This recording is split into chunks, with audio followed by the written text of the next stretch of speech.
নমস্কাৰ বন্ধু বান্ধৱীসকল, মইনাৰ ভিডিঅ'লৈ স্বাগতম জনাইছোঁ। প্ৰায় সকলোৰে ঘৰতে পদিনা গছ নিশ্চয়কৈ আছে। পদিনা আমি চাটনি বনাই খাওঁ, জুচ বা চৰবত বনাইও খাওঁ। জুতিৰ লগতে পদিনাৰ ঔষধি গুণ আছে।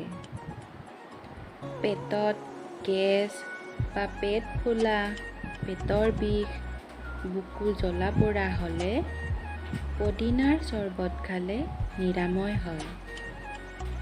চাইনাচাইটিছ, চৰ্দি কাহ, এজমা, হাঁপানি বা মূৰৰ বিষ হ'লে পদিনাৰ জুচ বনাই নাইবা পদিনাৰ চাহ বনাই খাব। নাকত এটপকৈ পদিনাৰ ৰস দিলে জমা হোৱা কফ বা চৰ্দিও বাহিৰ কৰে। পদিনাই তেজ চাফাও কৰে।